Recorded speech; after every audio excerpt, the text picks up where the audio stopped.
Buenas tardes a todos. Encantada de estar aquí con todos vosotros. Desde SEIP vamos a organizar esta webinar de hoy centrada en el virus respiratorio sincitial, lo que ha ocurrido, lo que está ocurriendo, a ver si podemos desentrañar algo de lo que va a pasar. Yo soy Cristina Calvo, creo que la mayoría me conocéis, soy la presidenta actualmente de SEIP y trabajo en el Hospital La Paz. Y para llevar a cabo esta webinar, pues vamos a tener dos ponentes de excepción que no necesitan presentación, pero bueno, yo los voy a presentar, como no puede ser menos. En primer lugar, va a intervenir Octavio Ramilo. Él es un infectólogo famosísimo, de las personas de este mundo, planeta, que más saben de virus respiratorio sincitial, que más investigación lleva a cabo de virus respiratorio sincitial en vacunas, en fin, en todo el campo inmunológico del VRS. Él trabaja en Estados Unidos, es español y bueno, trabaja en el Hospital de Niños de Columbus, creo que todo el mundo lo conoce y nos va a hablar precisamente del VRS en el mundo, de en qué situación estamos y cómo ha evolucionado en estas últimas temporadas. El segundo ponente, no menos maravilloso, es el doctor Carlos Rodrigo. Él trabaja en Barcelona, miembro de SEIP, casi fundador o fundador, infectólogo también expertísimo, trabaja en el Hospital Germán Trias y Pujol, y él nos va a hablar de la situación del VRS en España. Así que después tendremos un tiempo para la discusión. Os animamos a todos a hacer preguntas para... no vamos a tener una oportunidad de tener a dos ponentes como estos que nos puedan aclarar las dudas, así que por favor hacer las preguntas por el chat y se las transmitiremos a ellos. Así que sin más demora, Octavio, cuando quieras. Buenas tardes, muchísimas gracias por la presentación, Cristina, y por la invitación de estar con SEIP. Hacía una temporada y por supuesto que siempre me da mucha alegría, ¿no?, compartir un rato con todos los amigos. La pena que no podamos vernos juntos, ¿no? Voy a intentar compartir ahora la pantalla. Una presentación.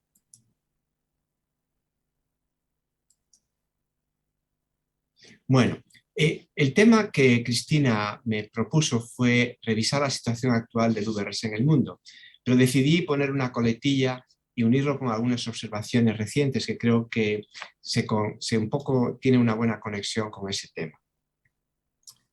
Estos son mis potenciales conflictos de interés. Y aquí el índice. Me gustaría hablar primero de los cambios en la epidemiología del VRS en los diferentes países.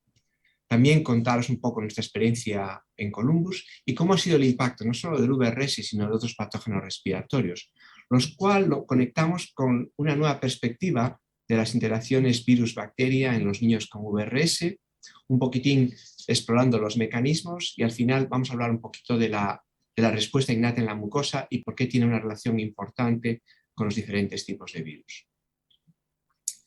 Los primeros casos, las primeras notificaciones del cambio de epidemiología debido al COVID de los virus respiratorios vinieron del hemisferio sur. ¿Os acordáis que Australia, pero también Sudáfrica, Chile, nos empezaron a comentar que, a diferencia de otros años anteriores, que las epidemias de gripe ocasionaban mayor número de casos, en el año 20 la curva era totalmente plana. No habían observado ningún caso de gripe.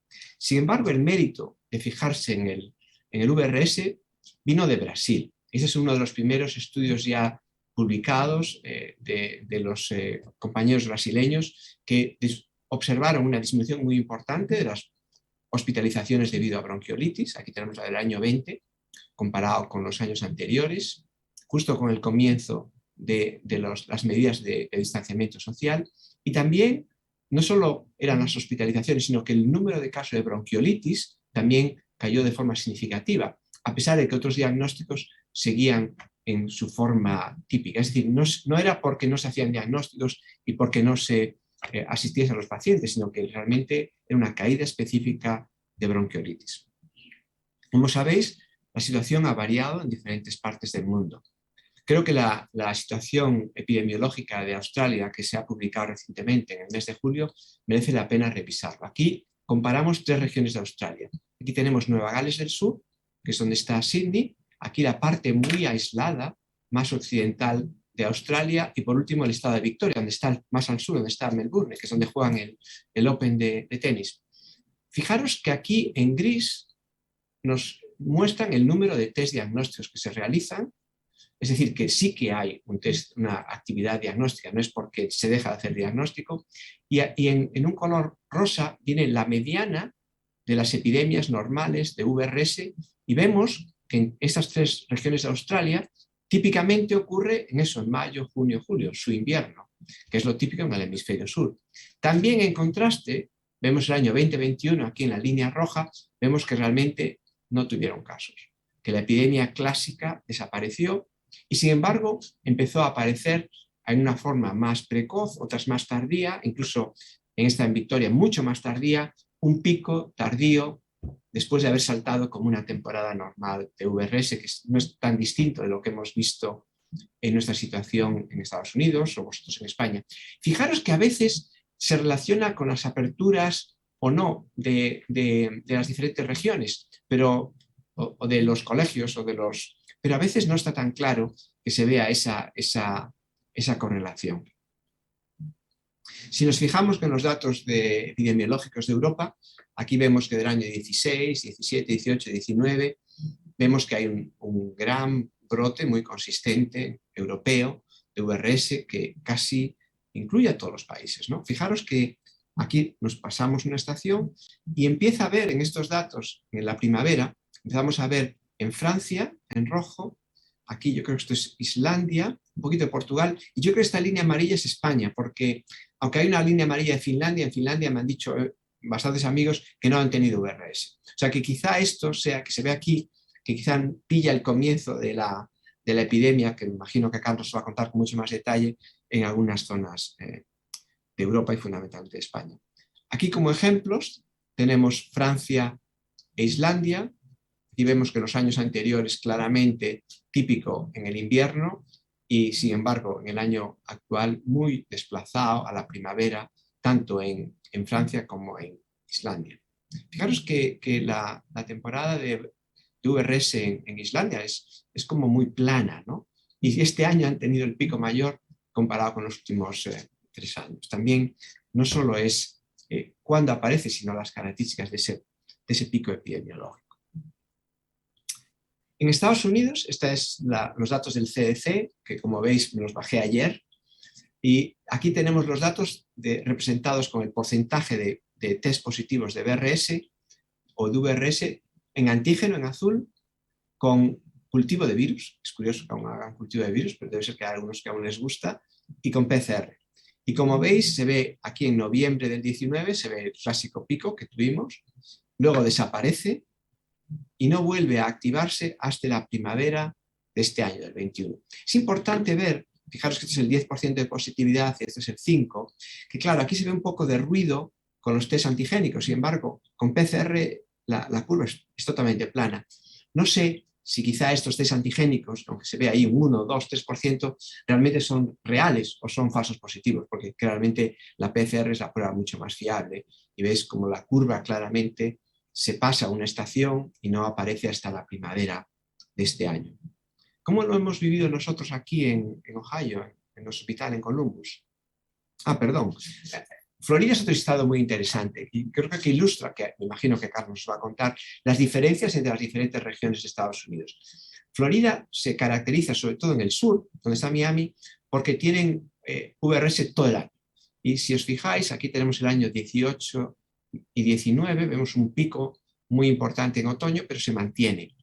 Sin embargo, en el año 20 a 21, aquí que está en este gris más clarito, no hay VRS. A pesar de la tendencia a tener siempre casos continuos de VRS, desapareció y apareció otra vez en la primavera. Luego ya empezó a bajar y fijaros que ahora en el año 21, aquí en verde, está como una curva plana, ahí en el 5, 6, 7%. Es importante que clásicamente el CDC nos describía o definía la estación cuando aparecían 10% de casos positivos por antígeno. Pero ahora el CDC ha cambiado la definición y eso es importante cuando pensemos en profilaxis. La definición de la epidemia se define por un 5% y con PCR. Y eso es muy importante porque va a tener repercusiones importantes a medida que pensemos en implementar profilaxis. Esta es nuestra experiencia en nuestro hospital, en Columbus. Aquí tenemos la estación típica, que tenemos siempre un pico entre diciembre y enero y luego cae. Sin embargo, en el año 2021 no hubo nada hasta el 27 de junio. Fijaros aquí un pico brutal que llegó a agosto, o sea, tuvimos entre julio, agosto y septiembre un gran número de casos de niños infectados por VRS, y casi todos estos son niños hospitalizados. O sea que aquí hubo semanas que teníamos 169, 168 casos cada semana en el hospital y una tasa de positividad del 48%, incluso más alta que las que vemos normalmente en noviembre, diciembre, enero. Empieza a bajar, pero es un dato interesante porque por primera vez, como veis en esta curva, se correspondía con el pico de VRS y el pico de COVID. Y esa es la primera vez que observamos que los dos picos se superponían uno con otro. En esta época, les comentaba a Cristina y a Carlos, teníamos aproximadamente 30 niños ingresados cada día con VRS y otros 20, 25 por COVID. Realmente estuvimos en el hospital en una carga asistencial importante. Tanto es así que nosotros tuvimos que crear un equipo nuevo de enfermedades infecciosas, donde tenemos 3 grupos, un equipo nuevo para poder atender, y los intensivistas tuvieron que doblar sus turnos para poder estar para atender a estos pacientes. Eso sí, ¿os acordáis que discutíamos hace un año si existe o no interferencia, que cómo es la interacción COVID-VRS, ¿no? Estos son datos recientes que recogió mi compañera, la doctora Mejías, y como veis, hasta ahora, estos son datos muy preliminares, había un cierto número de coinfecciones, muy poquito, 2.4%, pero existe. Y casi todos tenemos la impresión de que eran niños pequeños, en que la carga viral del VRS era muy alta y la carga viral del COVID baja. Es como si el VRS era lo que llevaba la infección, no el COVID, ¿no? Muy interesante. Claro, ¿qué significa un 2.4% de coinfecciones? Bueno, si comparamos, en el VRS normalmente tenemos entre el 10, 20 y a veces 25%, ¿no?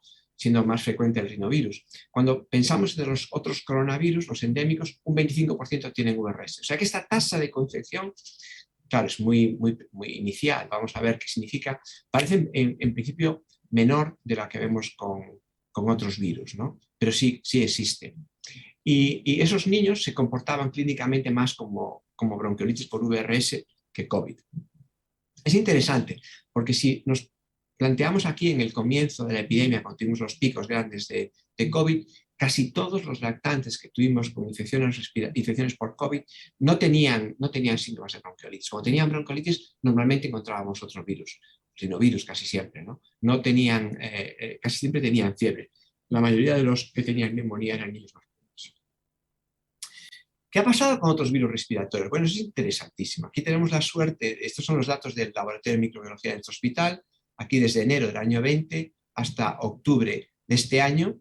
Aquí en la parte de arriba tenemos los virus más importantes, que tenemos el SARS-CoV-2 en este morado y aquí el VRS en este marrón verdoso, ¿no? Y como veis, aparece el SARS, desaparece la gripe, que están aquí en verde y naranja, y aquí estamos planos hasta la primavera, que aparecen juntos y se elevan tanto el VRS marrón como el SARS, como veíamos en morado. Fijaros que hemos tenido un pico de otros coronavirus.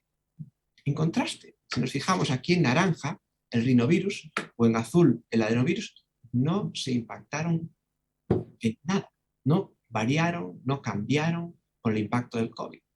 Es muy interesante, no todos los virus son iguales, no todos los virus respiratorios son iguales, y claramente el impacto que hemos visto en VRS no ha existido con rinovirus ni ha existido con adenovirus.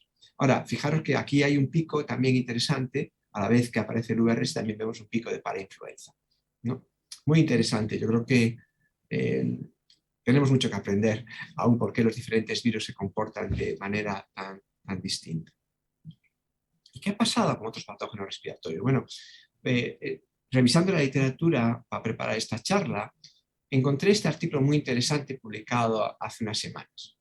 Es un análisis durante la pandemia de 26 países distintos y encuentran unos cambios también, no solo de los virus, sino de las bacterias que se encuentran en el tracto respiratorio, en concreto el neumococo, el hemófilus y el meningococo. Fijaros, aquí tenemos los datos en azul del 2018, en rojo del 19 y en morado del 2020. Y vemos cómo hay una caída marcadísima de los casos de las infecciones por neumococo, por hemófilus y por meningococo.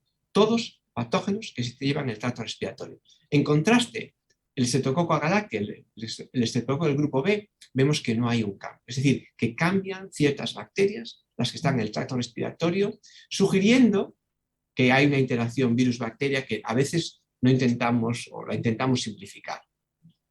Fijaros los datos de neumococo por país individual. Aquí tenemos España, la caída importante de los casos de neumococo, pero también en Corea, en Brasil, en China. O sea, hay una clara disminución de los casos de neumococo. Es decir, que el neumococo necesita los virus respiratorios y en concreto quizá el VRS. Entonces, esto nos llevó a un tema que a Asun y a mí nos tiene intrigados durante los últimos 10 años, que es las interacciones entre virus y bacterias. Clásicamente, siempre nos han enseñado en los estudios de Karen Hall que la gripe con frecuencia se sobreinfecta, que los niños pueden tener neumonía por neumococo o por estafilococo. Pero eso es muy raro con el VRS. El VRS es muy raro que tengan sobreinfecciones bacterianas. Sin embargo, empezamos a tener datos que quizá esto no es tan rígido. El primer estudio lo hicimos en Dallas hace ya 11 años, un estudio epidemiológico, en el que estudiamos aquí en gris los casos de infección invasiva neumocócica en relación a los picos de virus. Y fijaros que aquí tenemos en rojo el VRS y en azul la gripe. Y hay una relación epidemiológica clara entre el pico no solo de gripe, sino de VRS y la infección por neumococo. En este estudio no teníamos datos suficientes para hacer un poder estadístico, pero a la vez que nosotros publicábamos eso, hubo dos grupos, uno en Vanderbilt y otro en Utah, que demostraron que había una relación estadística más marcada con el VRS que con la gripe. También hay datos experimentales que soportan esta hipótesis que el VRS y el neumococo interaccionan. Por ejemplo, este dato muy interesante. Si cubrimos una placa con VRS o no ponemos nada y luego intentamos ver si el neumococo se adhiere, la zona donde tenemos el VRS, el neumococo se adhiere con muchísima mayor afinidad y mayor avidad. Y de eso, esa adherencia del neumococo al VRS se puede bloquear con un anticuerpo anti-G. Es decir, que hay una reacción bioquímica directa, sin contar con el huésped, directamente entre el VRS y el neumococo. Y de hecho, hicieron bioquímica y demostraron que era una relación entre la proteína G, la proteína de adherencia del neumococo, con la proteína PBP1 del neumococo. Es decir, que hay una relación bioquímica directa. Y esa reacción química directa aumenta la expresión de genes de virulencia del neumococo. Es decir, que el VRS es capaz de activar la expresión de genes de virulencia del neumococo de por sí, como la neumolicina o como veíamos antes la PBP1A. Nosotros también nos gusta el modelo experimental y estos son estudios que hicimos con uno de nuestros fellows, Alejandro Jordán, en Dallas. Aquí infectábamos a los ratones con VRS y luego con neumococo, ¿no? Y los seguíamos 5 días más. ¿Qué vemos? Estos son los pulmones y aquí tenemos 3 grupos. El grupo control con salino, infectados con VRS, con neumococo y la combinación. Aquí tenemos el día 1 y el día 2. Veis que el VRS origina una neumonía desde el día 1, muy marcada en el pulmón. El neumococo en el modelo de ratón no origina mucha neumonía al principio, empieza a partir del día 2 porque origina una bacteriemia brutal y muy severa, pero fijaros claramente que cuando ponemos los dos patógenos juntos la neumonía es muy severa, sobre todo a partir del día 2. Y cuando vemos qué pasa con estos ratones, vemos que los infectados por VRS no les pasa nada, sobreviven, sin embargo, los infectados por neumococo fallecen en un 40% y hasta un 80% con la infección combinada. Y además, esto se relaciona con la presencia mayor, más frecuente de bacterias. Por tanto, datos experimentales apoyan la hipótesis de que el neumococo y el VRS son patógenos que pueden actuar juntos y quizá de forma sinergista. Pero ¿cómo es la evidencia clínica? Entonces, empezamos a intentar entender fijándonos en 4 bacterias. Los gram positivos, el neumococo y el estafilococo, y 2 gram negativos, el Haemophilus y la Moraxella. Entonces intentamos ver en niños con bronquiolitis la presencia o no de estas bacterias y si eso tenía algún impacto en la manifestación clínica. Este es un estudio grande que dirigió la ASUN con un grupo importante de fellows y gente de laboratorio. Como veis, son 10 años, prospectivo, con 800 niños, 161 controles y 680 con VRS. Y tenemos pacientes ambulatorios, pacientes ingresados y tanto en la UBI como en la planta. O sea, un estudio realmente que costó un gran esfuerzo. ¿Qué datos podemos resumir de ese estudio? Lo primero, la detección de neumococo. Aquí comparamos por diferentes grupos de edad los niños sanos en gris y los niños infectados por VRS. Y veis que en los niños sanos el porcentaje mayor que llegan a tener de detección de neumococo es como del 20% y es muy superior, casi del 60% de los niños que tienen VRS. Por tanto, el VRS en una neumonía, en bronquiolitis, se asocia a una mayor detección por neumococo. ¿Tiene eso un impacto clínico? Es un fenómeno pasivo.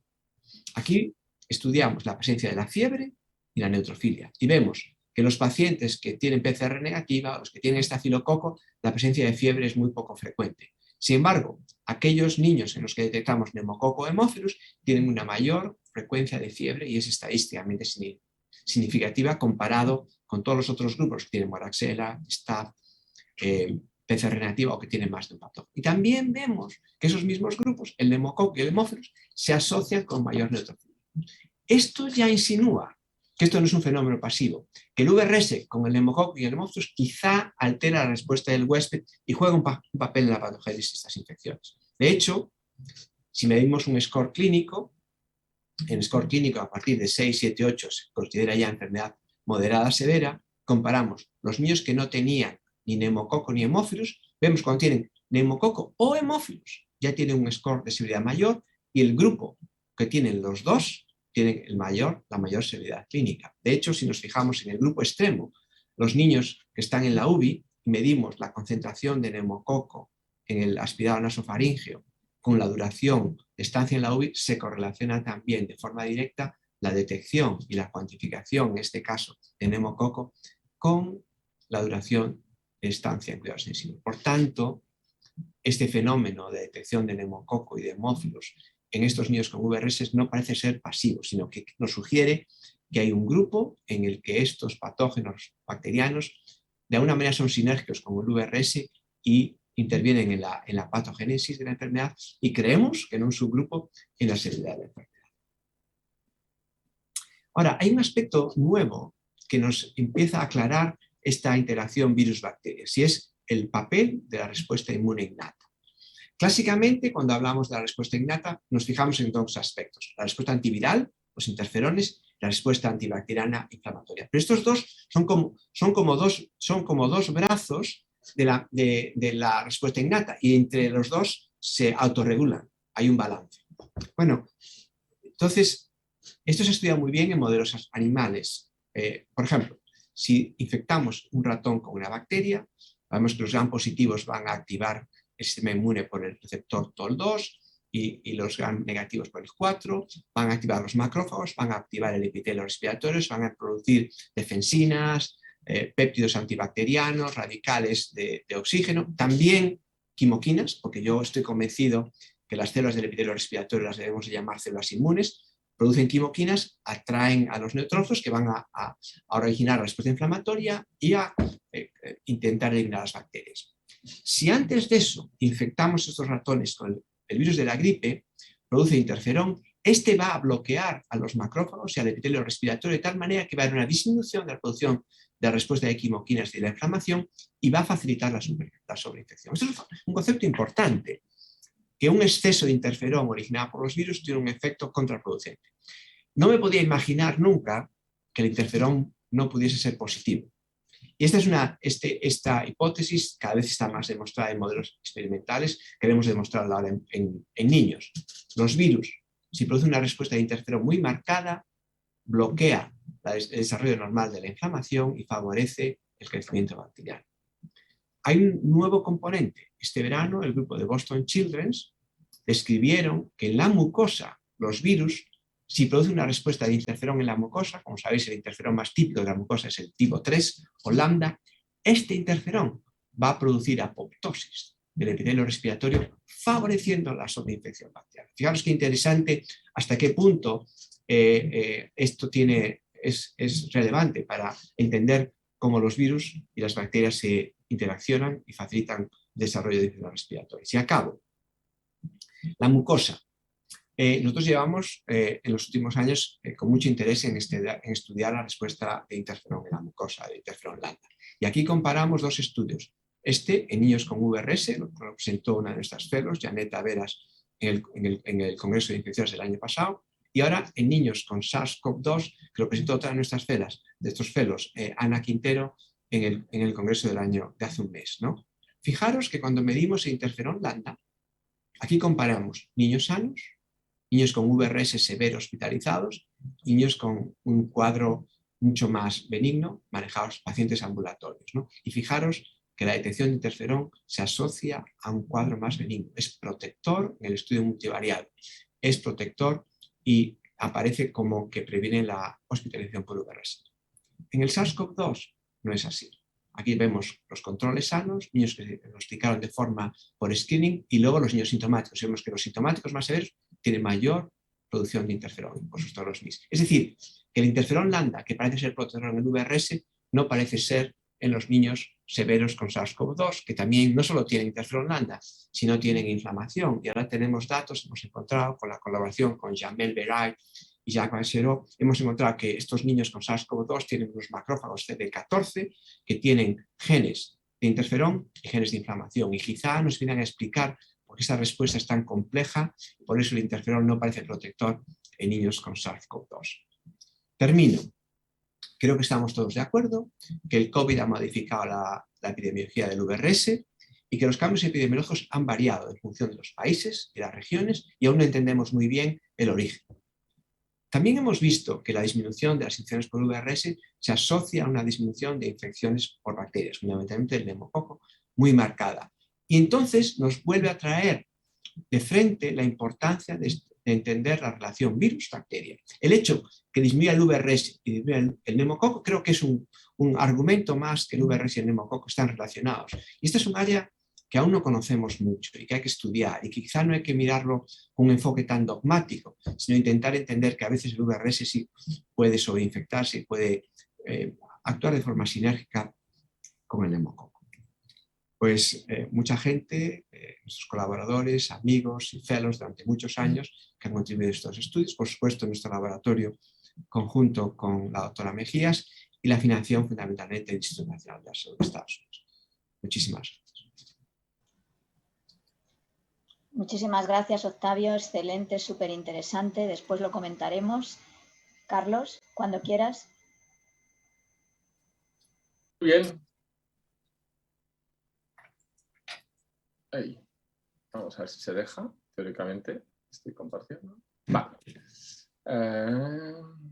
Muy bien. Muchas gracias por la invitación. La verdad es que es un placer estar aquí con vosotros, contigo, Cristina, contigo, Octavio, y con toda la audiencia. La presentación de Octavio, espectacular, me va a permitir simplificar la mía en muchos aspectos, porque muchas de las cosas son comunes, son absolutamente comunes, y por lo tanto no habrá que repetirse. Yo voy a hablar de la situación del virus respiratorio sincitial en España. Solo hace falta que me deje pasar. Aquí está. Y la verdad es que, bueno, nosotros, el Center for Disease Control europeo, ¿no?, da información de la situación en toda Europa desde hace muchos años, y esto, bueno, ha sido muy homogéneo en Europa, como hemos visto en las distintas comunidades españolas, la presencia del virus respiratorio sincitial en unos meses determinados del año. Y el año pasado, pues lo que se detectó en todas partes prácticamente es que no hubo, luego me entretendré con los datos de España. Lo que se vio es que desapareció en la época que tenía que venir el virus respiratorio sincitial, no hubo en el invierno pasado. Sin embargo, se vio en diversos países europeos, se vio un repunte, una aparición en los meses de verano, en un momento que teóricamente no tocaba. Eso se vio claramente en los meses de empezó pues, en junio, ¿no? Finales de mayo, junio, julio. Esa fue la situación en toda Europa.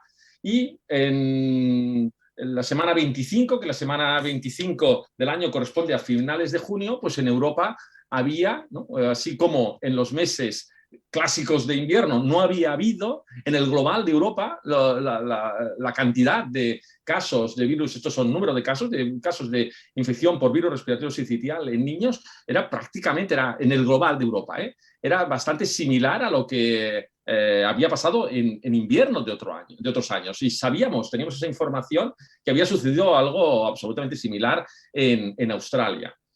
Entonces se vio que dentro de Europa había algunos países que tenían una especial carga de infección por virus respiratorio sincitial en esta época, sobre todo países escandinavos, fueron los más llamativos. En Dinamarca, muchísimo, y en Suecia fueron los que obtuvieron unos picos, fijaros que eran unos picos que incluso superaban lo que ellos mismos en Dinamarca y Suecia solían tener cada invierno, en color amarillo-naranja Dinamarca y en color azul en Suecia. Esto vemos ese tremendo pico, pero muy, muy breve. Vemos ya aquí en esta gráfica de finales de junio la gran subida de casos en Dinamarca, pero ya una bajada muy rápida cuando todavía en Suecia estaba subiendo. Y aquí España, pequeñito, efectivamente, como muy bien ha dicho Octavio Ramilo, era aquella pequeño piquito, ¿no?, que nos aparecía en su diapositiva aquí abajo, que, claro, en el cómputo global de lo que tuvo Europa, los casos españoles pues son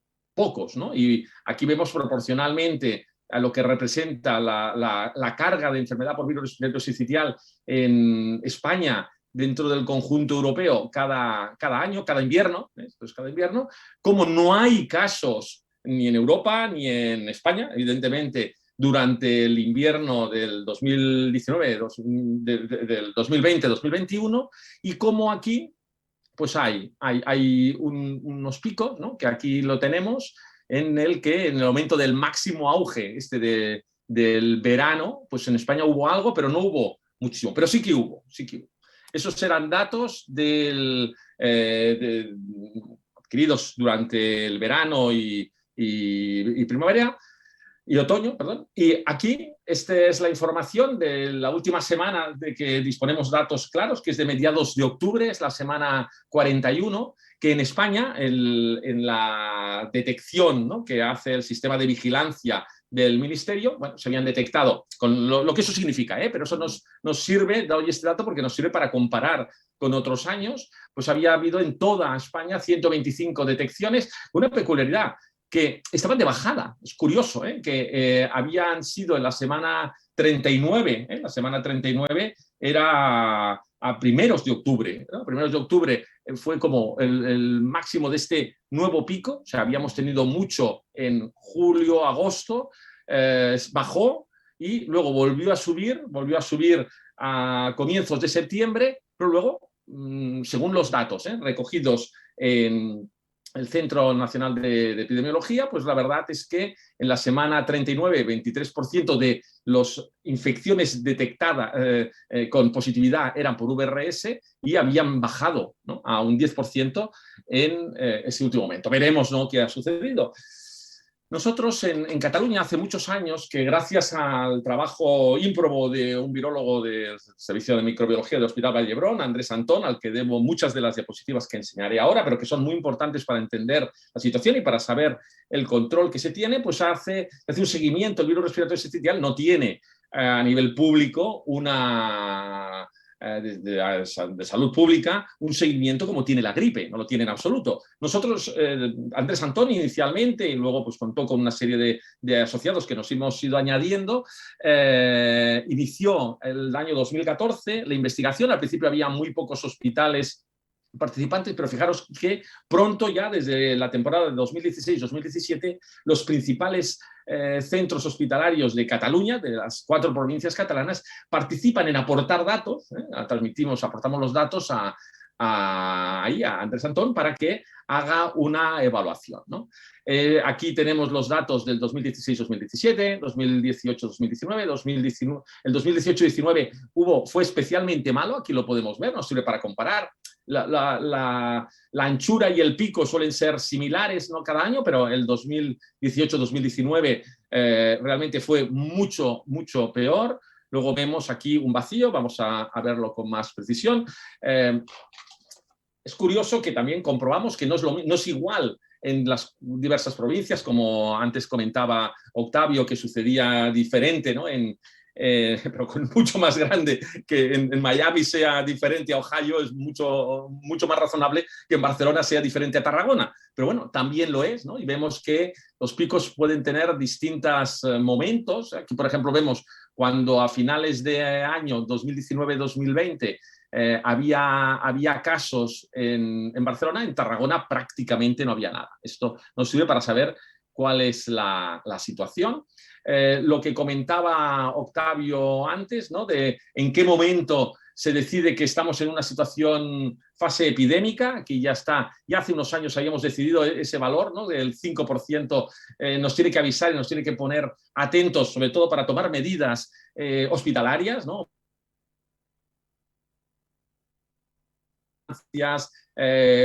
hacer más personal en urgencias. Bueno, pues eso hemos ido viendo, ¿no?, como en los distintos años lo que iba sucediendo.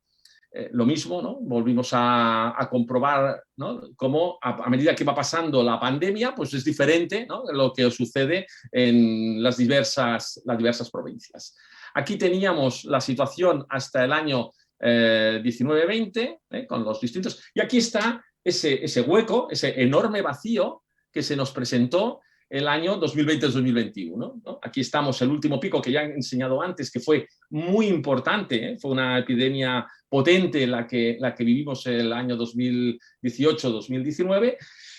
Bueno, pues aquí desaparece durante unos cuantos años, durante unos meses, tantos que no hay casos en el invierno pasado, y esa sorprendente aparición en finales en mayo, ¿no? En mayo empieza a haber casos que también detectamos en mayor o menor proporción en todos los hospitales que participan en la red de vigilancia, y bueno, es algo más ancha, el pico es menor, pero no está mal, ¿eh? O sea que realmente eso puede ser una buena noticia, entre comillas, de que ha habido más niños infectados de los que podíamos pensar, de manera que a lo mejor no hay tantos que están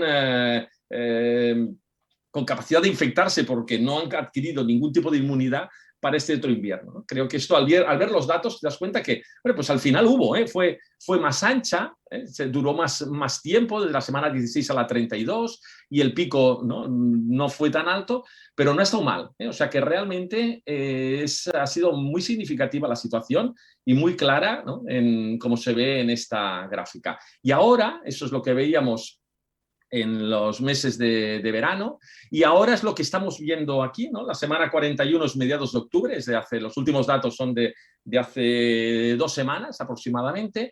Bueno, pues empieza a subir. La semana 41, que es la última que tengo datos, pero es la semana del Pilar y el puente del Pilar, con lo cual puede ser que esté algo falseado, ¿no?, y que estos números realmente no bajen. No tengo todavía, no están todavía los datos de la semana pasada, pero ahí está, O sea que en principio ha empezado a subir, y ya, de hecho, pues bueno, ya ha sido una indicación, ¿no?, esta situación que nos alertó para empezar pues la profilaxis con palivizumab a los niños que la necesitan, y para empezar a estar atentos. Pero sí que es verdad que nuestra impresión es como que se ha estabilizado, ¿no? Y de hecho yo he hecho he consultado a amigos de las distintas ciudades y provincias españolas para saber cuál es la situación, y excepto en Málaga, que en Andalucía, y sobre todo en Málaga, que luego pasaré a unos datos que me ha pasado Esmeralda Núñez, en los demás lugares, en Valladolid, por ejemplo, han tenido muy poquitos casos, lo mismo en Santiago, en el País Vasco, en Asturias parece que han tenido algunos más, en Madrid también pocos, y nosotros en Cataluña, pues realmente ya vemos que hemos tenido casos, pero todavía no, y lo que nos temíamos hace 2 semanas, ¿no?, que parecía que iba subiendo de forma rápida, se ha estabilizado. Aquí tenemos los datos, ¿no?, que son coherentes en la época del verano, que hubo no solo, ¿no?, datos eran hospitalarios, pero también en atención primaria, y no solo bronquiolitis, sino cuadros bronquiales en general que fueron llamativos, y de hecho hubo bastantes niños más mayores de lo habitual en época de bronquiolitis con cuadros de virus respiratorio sincitial, ¿no? En la atención primaria claramente, ¿no?, se apreció ese pico, y ahora pues 3/4 de lo mismo están empezando a ver. Estos son fechas actuales, esto ya es en menores de 2 años, ya son cuadros claramente de bronquiolitis. Cómo descendió, esto es clínico, estos datos son clínicos, cómo descendió, pasó pues los meses de invierno sin casos, verano, de julio, ¿no?, como este pico de julio-agosto, el descenso en agosto, septiembre, y como ahora vuelve a estar subiendo con una tasa significativa. Lo que pasa es que aquí, luego lo veremos, hay muchísimos virus, ¿no? También lo ha comentado Octavio, y ahora veremos que hay virus muy, muy variados. Estos son datos en niños menores de 5 años en general. Ha habido VRS, en épocas pasadas hubo muchos rinovirus y adenovirus, exactamente igual. Al adenovirus y rinovirus le ha traído sin cuidado las medidas de protección, ni que estuviera el coronavirus SARS-CoV-2. En cambio, los otros virus sí. Para influenza también ha subido mucho. Gripe escasísima, hemos tenido algún caso excepcional, pero sí que el virus respiratorio sincitial ya ha empezado, ¿no?, también en atención primaria, en los menores de 5 años, a representar en estos últimos tiempos. La semana pasada, pues un 15% de positividades. Se desarrolló ya el año pasado la posibilidad de hacer test antigénicos. No son de una enorme sensibilidad, pero son suficientes para hacernos una idea de cuál es la situación de la pandemia, ¿no? También comprobamos que casi todo era en forma de bronquitis, bronquiolitis, ¿no?, cuadros bronquiales, vamos, más que bronquitis. Los estudios de Andrés Antón también nos hacen la investigación de qué virus es el que predomina dentro del virus respiratorio sincitial, si será o el B. Aquí lo vemos, y además eso explica que un año para otro, pues si no se ha circulado el contrario, pues puede haber más niños que puedan adquirir el otro, ¿no?, el diferente.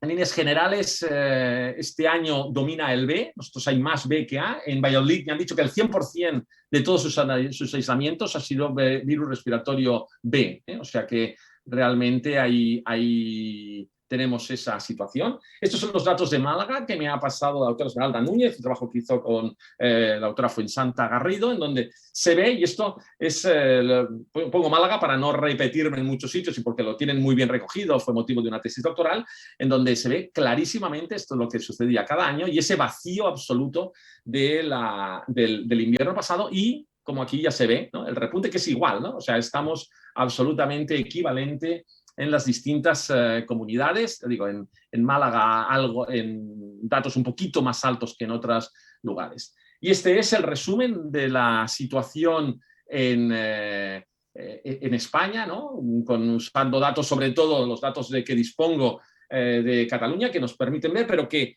por lo que he podido hablar con compañeros, ya digo, de diversos lugares, es muy equivalente en la práctica lo que están viendo. Muy bien, pues muchísimas gracias a los dos. Carlos, igualmente muy interesante todos. Y vamos a pasar ahora a las preguntas de la audiencia. Voy a agrupar un poquito, de momento 2 o 3 para Octavio, 2 o 3 para Carlos, y vamos viendo según nos vayan mandando. Entonces, empiezo con algunas preguntas que nos han llegado para Octavio. Por ejemplo, Ana Cordón se sorprende por los resultados que has mostrado de los antígenos y la PCR en virus respiratorio sincitial. Ella tenía la idea de que los antígenos eran muy sensibles, y le sorprende o que haya tanto falso positivo, ¿no? O en teoría falso positivo. Y la otra pregunta que hace Leticia, nuestra secretaria, es que cuando sospechamos una sobreinfección en bronquiolitis, en base a los datos que has presentado, si debemos de cubrir, además de neumococo, también hemófilus. Muy buenas preguntas. La primera, yo creo que los test de antígenos varían mucho de cómo se implementan, ¿no?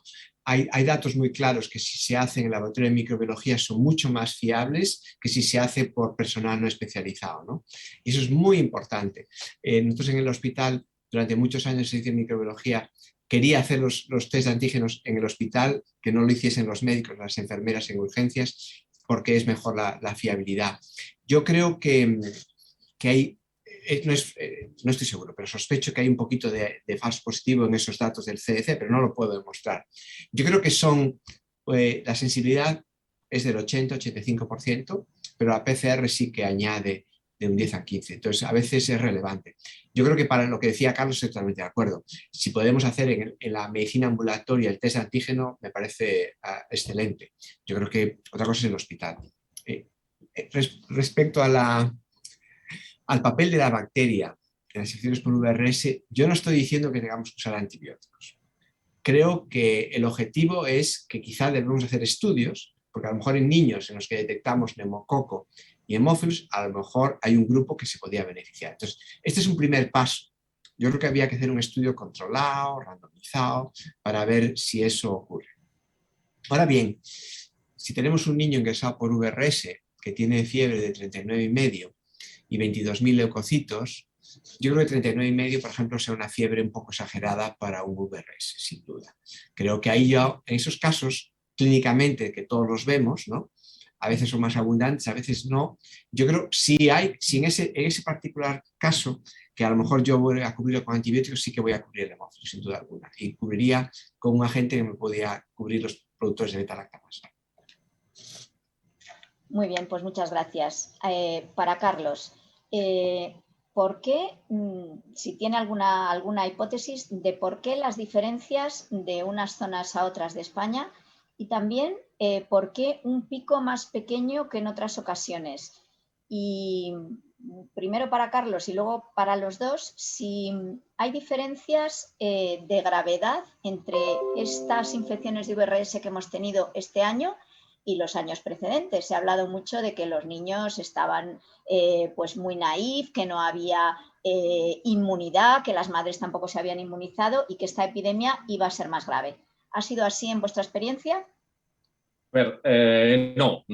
Sí que hubo una sensación y hubo miedo, ¿no? Hemos de tener en cuenta que nos hemos estado preocupando y seguimos preocupándonos mucho de qué pasará, la falta de inmunidad, pero bueno, tampoco es para tanto, ¿no? O sea que tampoco todos los niños se infectan cada año y al año siguiente pues no lo han pasado y no ocurre nada. Por lo tanto, yo en líneas generales, ¿no? Y lo que también es verdad es que tanto que la gripe como el VRS, como hay distintos, lo que ahora con el coronavirus llamaríamos variantes, ¿no? Que si el A o el B o dentro del A o el B ya son diferentes, puede un año ser más virulento y otro menos, pero no creo que tenga nada que ver con esto de la pandemia o no haber pasado. En cuanto a las diferencias de comunidades o de hogares, bueno, siempre se ha dicho, los virus respiratorios tienen que ver con el clima, ¿no? Tienen que ver con el clima y el clima, sobre todo la humedad, ¿no? En líneas generales, humedad y temperatura influyen mucho. Cuanto más frío y más seco, los virus respiratorios tienen la vida más fácil, ¿no? Se contagian más. Me ha hecho gracia que ahora ha salido algún estudio diciendo que eso, pues el coronavirus SARS-CoV-2 tiene estas características, ya todos, ¿no? Todos los virus respiratorios, es descubrir la sopa de ajo, ¿no? Bueno, hay que demostrarlo, pero está claro. Y esa es la diferencia. Desde luego, entre Málaga y Santiago, pues hay mucha diferencia y ni os cuento entre Miami y Ohio, ¿no? Esa es la explicación. Y los picos distintos, pues también depende muchas veces de las condiciones de contagio, ¿no? Si es más... en el tiempo, a veces hay unas vacaciones de por medio y esto nos ha pasado, se cierran colegios o se cierran guarderías y bueno, se dilata, durante ese tiempo se para un poco y luego vuelve a aparecer. Esa sería mi hipótesis. Muchas gracias. Pues Octavio, también nos das tu impresión acerca de esto y a ti específicamente te quería preguntar yo si habéis visto, como tenéis medidos todos los virus respiratorios, si habéis visto infecciones por bocavirus. Nosotros en Madrid hemos visto con la pico de VRS bastante bocavirus y bastante coinfección. Si habéis tenido vosotros esa experiencia. Aún no tenemos, no hemos visto ese bocavirus tanto, tenemos más rino, ¿no? Y adeno que boca, demostrando que cada ciudad es un poco distinta. Ahora, volviendo al tema de la gravedad, yo un poco tengo la misma impresión que Carlos, que al principio todo el mundo, uy, ya están aquí, van a ser muy graves. Pero yo recuerdo todos los años, estoy seguro que tú, Cristina, y tú, Carlos, yo siempre, todos los noviembres me dicen, uy, este año el VRS es malísimo. No, es malísimo todos los años. Siempre los de intensivistas, los de la urgencia, si me veo al jefe de departamento, este año va a ser muy malo. No, siempre es muy malo. Y siempre, yo recuerdo que al comienzo de la estación siempre todo el mundo se agobia de esa impresión de que es más severo, ¿no? Yo creo que vamos a ver cuando acabe, si analizaremos los datos con más calma, pero es la misma impresión que contaba Carlos. Entonces, el comienzo de la epidemia es muy malo. Es que el VRS es malísimo con los pobres críos pequeños. Fíjate, pues está escribiéndonos aquí Ana Cordón, que es de Málaga, que dice que sin tener datos, que ella sí tiene la sensación de que tienen más niños en la UCI. Nosotros teníamos esa sensación también en La Paz y lo hemos analizado con datos y con números. Y no es así. O sea, es igual que años anteriores, el mismo porcentaje de ingresos en UBI, la misma edad, que se ha hablado también mucho de si este año son mucho más mayores todos. Pues no, nos sale la misma edad media, el mismo porcentaje de ingreso en UCI. O sea, yo creo que muchas veces nos pasa eso, ¿no? Eso que comentas me gusta muchísimo, Cristina, porque creo que es la impresión.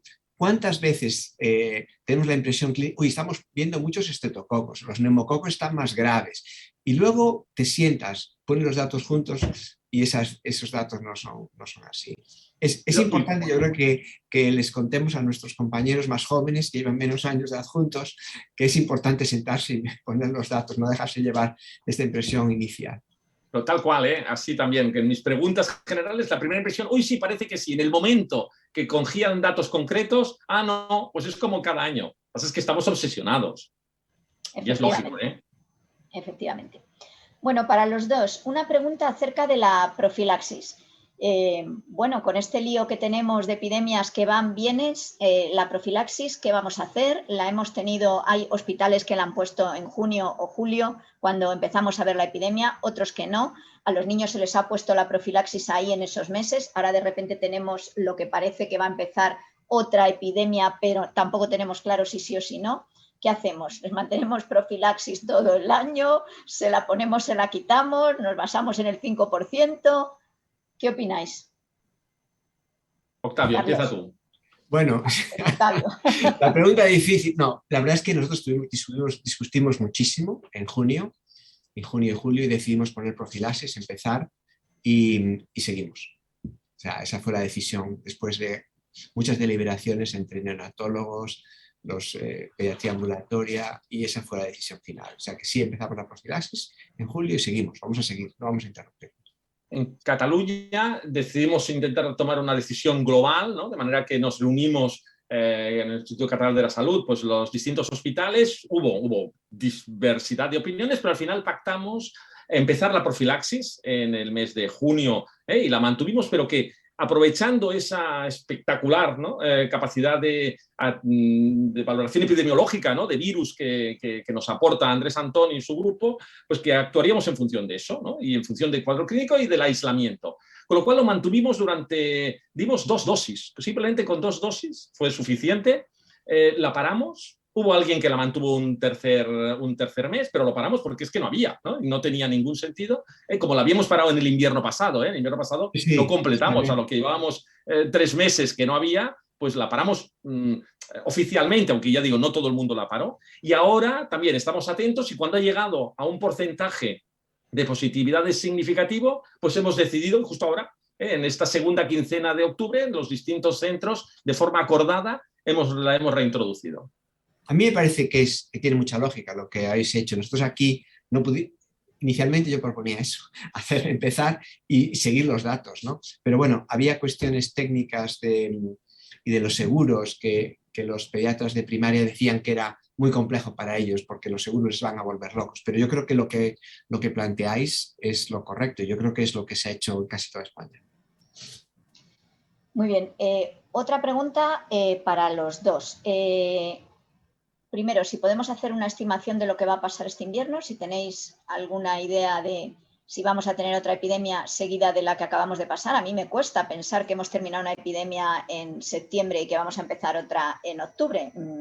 me extraña muchísimo. Normalmente hay un intervalo libre, ¿no? Pero bueno, me gustaría saber vuestra opinión. Y luego la otra pregunta es respecto a estos otros virus que se han saltado todas las normas, como el rinovirus y el adenovirus, que les ha dado igual que hubiera pandemia o no hubiera pandemia. ¿Tenemos una explicación para eso o una hipótesis? Bueno, va, hasta como esta no tiene ninguna respuesta, pues empiezo yo para guardársela. No,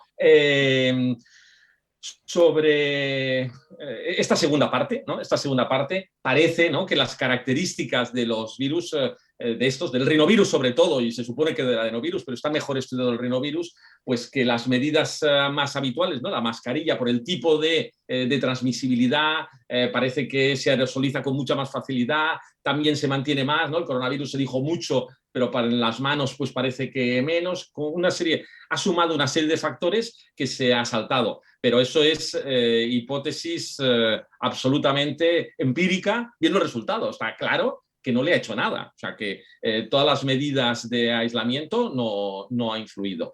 Y en lo otro, si habrá otra o no, bueno, nos hemos equivocado tantas veces con lo que pasaría con el coronavirus que me apunto a equivocarme con el virus respiratorio sincitial. Yo sí que creo que habrá, pero que en cambio que no habrá un gran, ¿no? O sea, ya hemos tenido unos cuantos, bueno, pues sigue quedando otra parte de población, las condiciones ambientales, en las que yo creo bastante, van a ser favorables a los virus respiratorios, y yo diría que sí que habrá, pero que afortunadamente, gracias a lo que ya tuvimos, no tendremos una eclosión. Esa sería mi hipótesis. Octavio, tuyo.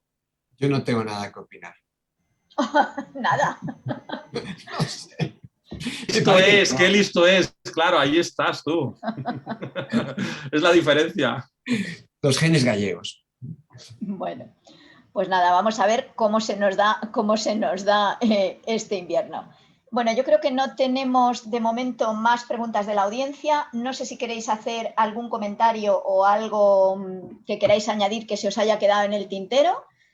No, que es apasionante y que hemos de tener, yo la verdad ya habéis visto que nos hemos podido aprovechar de un trabajo multi-hospital y con una gran colaboración entre todos, y hemos cogido ese hábito y creo que lo podríamos seguir extendiendo, ¿no? O sea que hoy lo hemos compartido y yo la verdad es que he tenido magníficas respuestas de los diversos compañeros de múltiples lugares de España, y que estaría muy bien, ¿no?, ya que oficialmente sí que tenemos la información de la gripe, la verdad es que el virus respiratorio sincitial se lo merece, ¿no? También se lo merece que lo estudiemos. Virus, no sé vosotros, pero es verdad que hemos visto bocavirus, sí, también, pero sobre todo lo que tenemos es una verdadera epidemia de enterovirus. O sea, lo que más tenemos, enfermedad mano-pie-boca, bueno, es una cosa desbordante, ¿no? Lo que hay, incluso ocasionando cuadros respiratorios también, ¿eh? Tenemos que ver si está el D68, además de la 71 y cuál, porque es ahora yo diría que es lo más llamativo en este momento. Sí,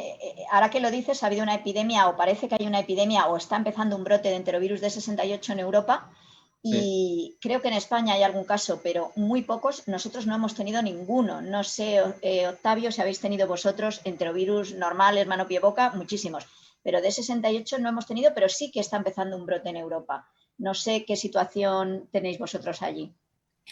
No, sí hemos tenido boca, mano, pie o pie, boca. Hay una adjunta muy senior aquí que se retiró, que siempre decía boca, mano, pie y culo. Porque siempre veía totalmente. Esta, Katy Corani era la profesora preferida de todos los estudiantes de medicina, se jubiló hace un par de años, ¿no? Y aún viene a las sesiones, siempre contaba eso. Lo del D68 sí que es preocupante, no sabía eso, porque lo que el grupo de aquí de micro, Emi Lieber y Juan Yu y Asun, publicaron que las cepas primeras del primer brote en el 2014 y ahora son distintas, y vimos más afectación neurológica en la segunda fase, y la secuencia de esos virus eran distintas. Eso no me deja nada tranquilo, que está empezando a haber otra epidemia en Europa, ¿no? De momento respiratoria, pero sí. Bueno, pero es que claro, es que es curioso. Yo creo que la denominación, la clasificación entre rinovirus y enterovirus es muy compleja, porque están todos sobre la PAOS, y realmente, por ejemplo, casi todas las PCRs de rinovirus detectan el enterovirus D68, ¿no? Y es muy importante que ese sobrelapamiento está muy poco claro a veces cómo se explica, ¿no? Yo siempre digo que son los virus pequeños RNA, ¿no? Pico-RNA, picornas. A veces así me acuerdo. Bueno, yo creo que como punto importante, creo que nos encontramos en una nueva fase de la prevención del VRS. Estamos a punto de tener vacunas maternas y a punto de tener anticuerpos monoclonales de larga duración. Yo creo que va a ser una revolución porque vamos a poder pasar de fijarnos en los niños pequeños de alto riesgo, los prematuros, los cardiópatas, los niños con displasia broncopulmonar. Vamos a pasar de eso a poder prevenir el VRS en toda la población. Y eso va a ser una revolución, porque es el primer virus que los niños ven, yo creo que determina cómo el sistema inmune se desarrolla, y no todos los virus son iguales, porque el VRS claramente es más serio, más grave, ¿no? Entonces yo creo que somos optimistas los pediatras, ¿no?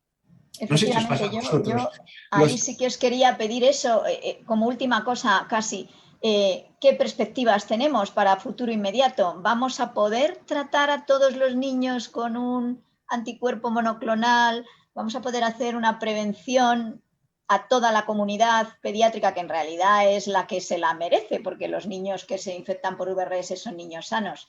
¿Eso lo tenemos pronto? ¿Lo tenemos ya? ¿Va a ser posible? Octavio, tuyo. Carlos, yo sigo después. No, yo sí, no tengo dudas, ¿eh? O sea, yo estoy convencido que si se acaban de confirmar, ¿no?, los resultados de los ensayos clínicos de los dos, ¿no? Yo tengo noción al menos de dos, que he participado en uno, de estudios de ensayos clínicos de anticuerpos monoclonales de larga duración, y que se prevé que sean a un precio razonable, lo lógico es que entren en calendario de inmunizaciones sistemático. Pues yo lo tengo claro.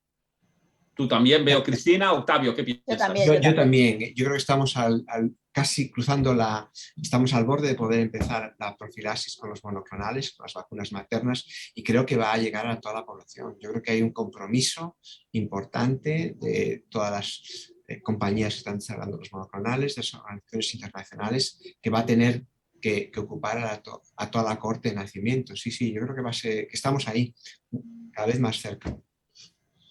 Fenomenal, pues justo en hora, nos hemos pasado 2 minutos, o sea, nada. Muchísimas gracias a los dos, súper interesante toda la charla, todos los resultados que nos habéis presentado. Un placer teneros con nosotros, gracias desde SEIP. Y bueno, pues nada, esperamos pronto podernos ver de verdad, presencialmente, en algún congreso. Muchísimas gracias. Muchas gracias, un placer también estar con vosotros. Por supuesto, qué alegría veros y a ver si es verdad que nos vemos la próxima vez. Y gracias a todos los amigos de SEIP, que seguro que nos están viendo. Sí, gracias a SEIP. Gracias.